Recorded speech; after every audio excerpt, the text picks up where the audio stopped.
Welcome to my channel. I'm going to be playing Raid Shadow Legends. 2 accounts, same play style, same me, making the same kind of bad decisions and good decisions. Hopefully mostly good, since I've been playing for a while. My name's Wood.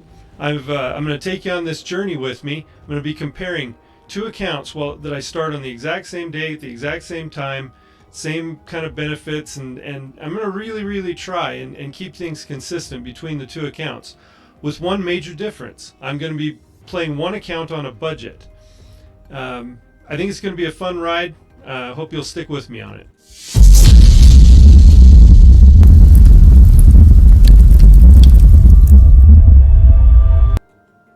So about 3 years ago, 3.5 years ago, I started playing in the Pixnil Fusion. It was December of 2020, so right at the very end of 2020. So I've been playing for about 3.5 years, and I've really enjoyed the game. But I noticed something at the beginning. I spent some money the first couple months, and I didn't really feel like it got me anywhere. Now, to be fair, I didn't know what to spend on, and you can spend on some really dumb stuff in this game that really doesn't give you very much progress, or it might give you a chance at something, but it's not a very good chance sometimes. And I didn't know what I was doing, and you should know what you're doing if you're going to spend money in this game. I would just like to say, to start out, before we go any further, if you are going to spend money in games like this game or any other game like this with these gacha mechanics and casino type tricks that they play, please do so on a budget. Set an amount every month. Promise yourself that you're not going to go over that. If you are, and if you've got plenty of money to spend, that's good for you. But that's not most of us. And so if I'm talking to you, please just do it responsibly. I'm doing this as an experiment. I'm going to be trying to answer all the questions that you might have about what's the difference between a spender account and a non-spender account. Now, I'm not going to spend, for some people it's going to sound like a lot of money. For others, it might not. It might sound like, what one purchase that you might make in a whole month. There's people who spend thousands of dollars a month on this game. And a lot of them really know how to play too. I mean, it can be very, very competitive at the top. I've never been up at that top. I'm kind of gold 2, gold 3 in Live Arena. So I kind of give you an idea of where I'm at. But I don't spend, since I stopped spending after the first couple months, because I just felt like it wasn't really getting me anywhere. I was having fun in the game, and I thought I can have just as much fun not spending. And so for a couple of years, that's what I did. Last few months, I've bought the daily gem pack, things like that. Been averaging about 10 to 15, maybe $20 a month, at the very most. That's kind of where I'm at with my main account. But I wanted to do this experiment because I kind of want to show over 1 year, a whole year's worth of time, spending $50 a month, what the difference is. And there will be, I believe that there will be a difference. And you may ask, well, what if you get really lucky on your free-to-play account and you make a bunch of progress because you pulled a really good champion, or you get better rolls on your gear or something. And that's fair, but if I'm going to spend $50 a month, which is $600 in a year, that's a lot of money. And if you can do the same on a free-to-play account, playing the same way as you could spending $50 a month, there's something wrong with the game. And I'd like to test, and I wanted to test it. So I'm putting my money where my mouth is. We're going to find out together. Hopefully you'll stick with me on this journey. I'm excited about it. I'm starting 2 brand new accounts today. It might be the worst login legendary time, but I thought, this is the time I want to do it. And you could be starting at any time. You could be starting at a time when there's no login legendary. And so the login legendary this time, when I'm starting out, is going to be Adeline. And I'll take you to my main account here just to be able to show you Adeline here. Adeline is fine. I don't have a problem with Adeline. She's a fine champion. There's really nothing wrong with her. It's just, I think we've been a little bit spoiled. In case you don't know, over the last few years of the game, they started out giving us these 7-day login legendary. You just have to log in for 7 days in a row, or it doesn't even have to be in a row, over a period of like 2 or 3 months. If you log in 7 days, you get this free legendary champion, and it's great. I've gotten Ninja that way. We got Artak that way. We got Sun Wukong. He's great. I use him all the time.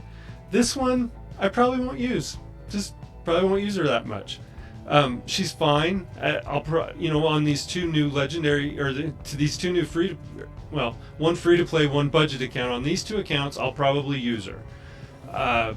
I may not build her up to 60. I may go just 5 stars with her.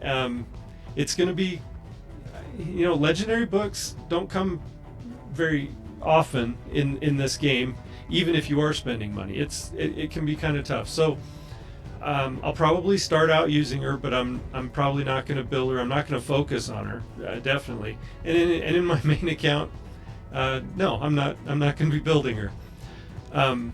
But I think, it's fine. The other problem with starting a free-to-play right now, normally when you start a free-to-play account or just any kind of new account, you get lifesteal gear, a piece of lifesteal gear every day, and it's usually pretty good gear to go with your starter champion. And as I haven't started a new account recently, I'll be starting one today, but as I understand it, that they're making you wait on the lifesteal gear, and they're giving you the perception gear that comes with Adeline when you log in for the 7 days for her. And the lifesteal gear is really important, and so I'll be interested to see and find out exactly how that affects starting out a new account. It's going to be a fun time. You might want to know what I'm going to spend my money on in the budget account. What I've decided, this game, instead of buying a bunch of shards or things, instead of doing that, what I'm going to do the first month, I'm going to get the raid card for 6 months. So that'll be my only spending my first month. It's a $50 charge, and you get the raid card for 6 months. It's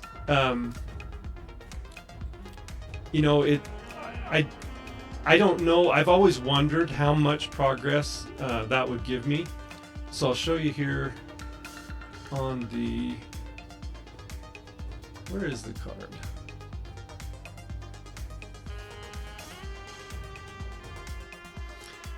Okay, so I found the raid card. I didn't know that you can't get it on Plarium Play online. I had no idea. I've always been mostly a mobile player. I played a little on Plarium Play online on my PC, but never really done it on. I never even looked at buying the raid card before.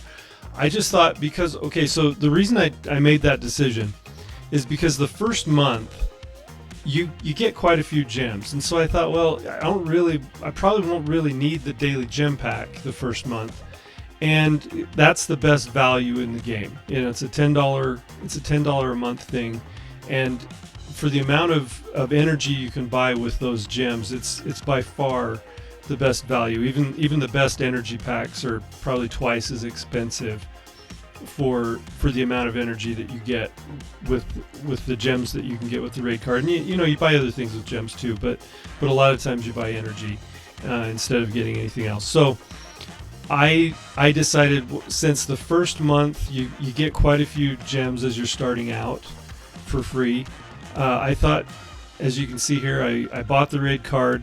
It gives you, so I did it for 6 months because that's a little bit better value. It's $50 for the 6 months. Gives you 20% more experience from campaign, 20% more silver, and you do a ton of campaign when you first start.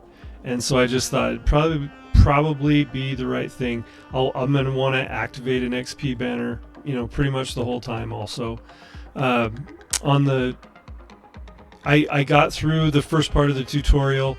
I didn't know that the audio was going to be so loud, so I recorded a whole thing, and if I do say so myself, I did great. but you'll never see it, and I apologize for that. But I'll keep trying to do a good job, and I'll keep learning how this stuff works. Athel is Sacred Order. She's the one that I chose. You can choose Gallic. He's also fine. I've built him as a starter before. Athel is the only one I haven't built yet, and so I thought might as well go for it. I've heard that good strategy of using two good two good champions from one faction, so you can go deep into the faction, and in the faction wars, that's where you get glyphs to upgrade your substats on your artifacts, and it's also a place where you get forge materials for the forge, and it's really important to get those forge materials, and you get better gear that way. A well-geared average champion can outperform a very poorly geared excellent champion. It's just the way the game is, and so the gear makes a huge difference. And this is gonna be fun. I'll just keep progressing through, and I'll give updates as I have them. I won't pull any shards without recording it. Anything major that happens, I'll give a little update. I'm going to try and record a video at least every day. If something big happens, I'll record a little extra update or something like that. And this will be fun. Give me your predictions in the comments. How long do you think it'll take me to get Arbiter, for example? I'm going to start the Arbiter missions. I usually work on those, as a guide of what to do next. And so I'm not going to do it like in the record time. I think the record time is like 40 days or something like that. I think that's crazy. I'm not that kind of player. So, but there's some really good free-to-play players and really good efficient players in this game. They're really smart guys, and women too. I know of some women that play the game. When I say guys, I don't mean to exclude anybody. Just so you know. So. There's some guys like Airbad and Boozer that they really play this really super efficient style, and it's brilliant. I mean, these guys are really smart. They do a really good job. And that's fun for them, and it's just not as much fun for me. Sometimes I extend myself with my resources a little bit further than I should, and I've missed out on some things because of that. But I have a good time, and I enjoy the game, and so I'm going to keep playing just my style, and you'll be able to see the difference between spending some money on an account and not spending. You'll be able to see the difference, even though it's my style. You might do differently on both accounts, and that's fair, and I think that'll be kind of fun to kind of test where those limits are and see what happens. But I'm gonna just keep playing both of these accounts. I'm gonna grind and try and get my Athel leveled up to 60 as soon as I possibly can. And with the time that I have other things to do. I don't just play the game all day, but I'll do the best I can and try and be as efficient as possible and really push the limit and see what the differences really are. If you have any questions, leave them in the comments, but I'd love to hear your predictions. Who's your favorite starter champion? I know everybody's going to say Kayle. Kayle's great, but I think there's more poisoners. There's more things available now than there was when I started playing. If I had to do over again and start my main account again, I would have started with Kayle. But as it turned out, you pull him anyway. And I built him and I used him. I didn't have a good poisoner other than him. It took me a while before I got a Frozen Banshee, and then I got other poisoners that were better. But I used him. I built him and I used him, even though I had an Elhain that was my starter. So I've built Gallic before. He's fine. He's not that much worse. Like I did referral accounts before, and I tried all three of them at the same time. And Gallic, the progress to get to level 50, I think I was only like a day or two behind the other two. So yeah, he may not be as good, but he's okay. There's not that much of a difference. People will tell you that Kayle's by far better. And yes, he is by far better if you're just thinking about clan boss or dragon. But if you've got another poisoner, he's great, but he's not that much better. You have to build him with accuracy to take advantage of the poisons. That's why I like Elhain a lot of the time, because you can build her with no accuracy, and she still does her main job of nuking. Athel is kind of funny because she's got that weaken on her A1, but I'm assuming people don't build her with any accuracy, and just, the A1's going to land, or the weaken is going to land just once in a while. So we'll see how that goes. I'm excited to get this going, and like I said, let me know what you guys think. If you have any predictions or comments, if you see me make a mistake or want to clarify something for someone else, I'm not gonna get to everything. And so if there's free-to-play players out there, or just starter new players that need some advice on how to play, I wish I would have started getting involved with the raid community more when I started. I made a lot of mistakes my first few months playing, and so it would have been really helpful to have some advice from some veteran players. So if you have some advice for other people starting, and even for me, if you see me doing something that maybe I should be doing something more efficiently, let me know. Okay, so little update. I didn't know that the Deacon Armstrong promo code has an expired one. Now, apparently it is. So I went ahead and went with Free Frog. And that gives you a Taragi the Frog. And he's very good for... in fact, I had debated on going with Taragi the Frog instead. He's a Shadowkin. Great. He's ally protection, does poison on him being hit. He does poison, so it's great. I use a Taragi the Frog on my main account. He's really good, and he's really good for Clan Boss. Clan Boss is what you want to focus your team building on at the beginning of any account. I think almost anybody without exception will tell you that. And so it gives you these rewards. This is the free to play account, and it gives you these rewards here. Some brews, some silver. You'll find out that if you're starting out and you haven't played a lot, you'll find out that's not very much silver. You need millions and millions and millions of silver, and never buy silver. That's a really bad value in this game, and they will sell it to you. They're more than happy to sell it to you, but it's not good. So, got my Taragi the Frog, both accounts. I'm just gonna leave him in there for a little while, So, and here's the budget account. You see, I got a new name, and I got a new avatar for both, so I can hopefully keep him straight in my head. So, anyway, just thought I'd update you on that. I thought that the Superpowers promo code was still active, and it's obviously not. So. Little shift in my strategy, but that's the way things go. So I'll see you in the next video. Take care.